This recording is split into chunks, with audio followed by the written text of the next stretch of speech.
Assalamualaikum warahmatullahi wabarakatuh.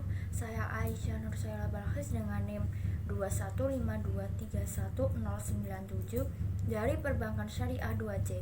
Saya akan menceritakan mengenai Perjanjian Giyanti dan terbelahnya Jawa. Perjanjian Giyanti ini merupakan suatu kejadian besar di masa silam.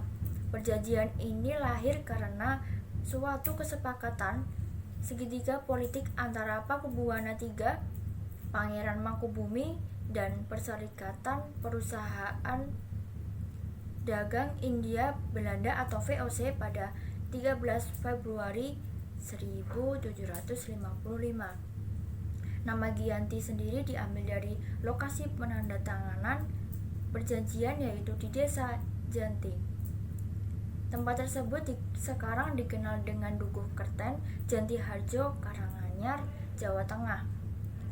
Di masa silam, Perjanjian Giyanti ini dibuat dalam rangka meredam api konflik yang telah terjadi berlarut setelah perpindahan Keraton Kartosuro ke Surakarta.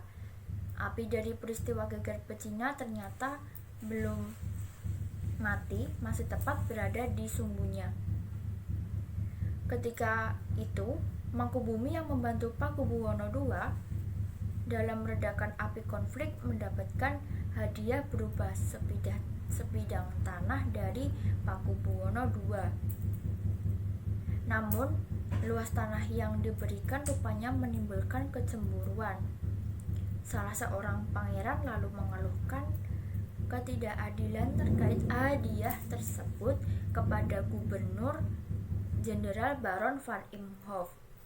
Sang Gubernur Jenderal Batavia itu lantas mengeluarkan keputusan yang membuat tanah tersebut tidak jadi dimiliki oleh Mangkubumi. Perlawanan ini mendorong Gubernur VOC untuk Jawa Utara, Nicholas Hartings, mengambil sikap untuk menyelamatkan daerah operasionalnya secara tertutup. Hartings melakukan perundingan dengan Mangkubumi. Setelah berkali-kali melakukan perundingan, Hartings bersepakat dengan keinginan Pangeran Mangkubumi yang juga hendak menjadi penguasa di tanah Jawa. Pada 23 September 1754, nota kesepahaman antara VOC dan Mangkubumi terlaksana. Dan nota tersebut disampaikan kepada Pakubuwana III, sang pengganti Pakubuwana II. Nota tersebut menyatakan bahwa Pangeran Mangkubumi mendapatkan wilayahnya. Pada 4 November 1754, Pakubuwana III menyatakan persetujuannya terhadap hasil perundingan Gubernur Jawa Utara dengan Mangkubumi tersebut.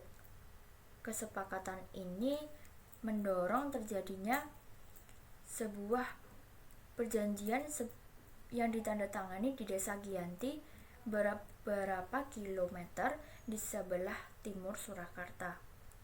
Penandatanganan perjanjian Giyanti ini menjadi pangkal dari terbelahnya tanah Jawa menjadi dua bagian atau yang dikenal dengan istilah Palihan Nagari.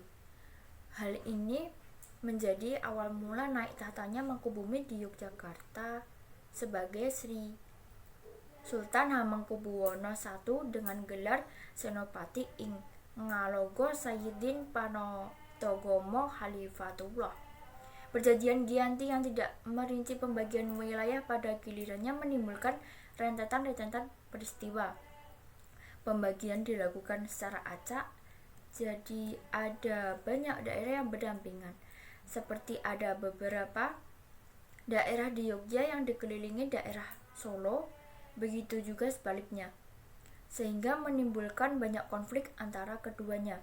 Sementara itu, setelah perjanjian Giyanti, Raden Mas Said atau Pangeran Sambernyawa yang dahulu membantu Mangkubumi masih terus melakukan pemberontakan.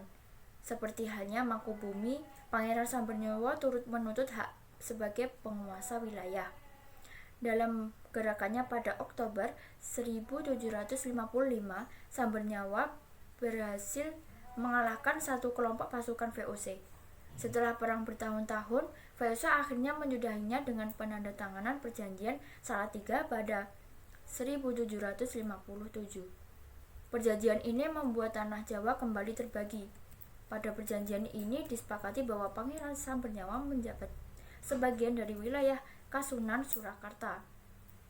Dengan wilayah kekuasaan yang dikenal sebagai Kadipaten Mangkunegaran, Pangeran Sambernyawa pun berjatah tahta dengan gelar Kanjeng Gusti Pangeran Adipati Arya Mangkunegara Lelana Jaya Masesa Senopati ing Alagos Satriya Raga Mataram ing Nagari Surakarta Adiningrat.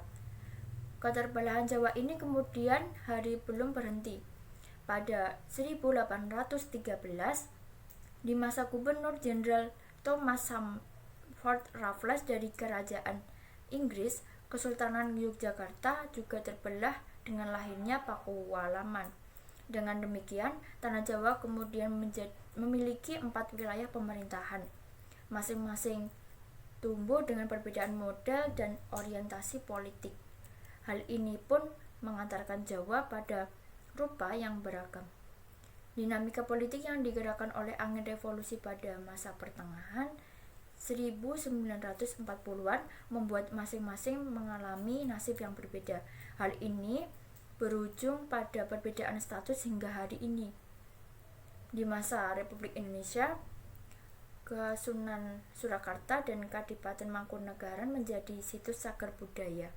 Sementara wilayah Yogyakarta yang di dalamnya juga terdapat Pakualaman menjadi daerah istimewa. Sekian dari saya, terima kasih.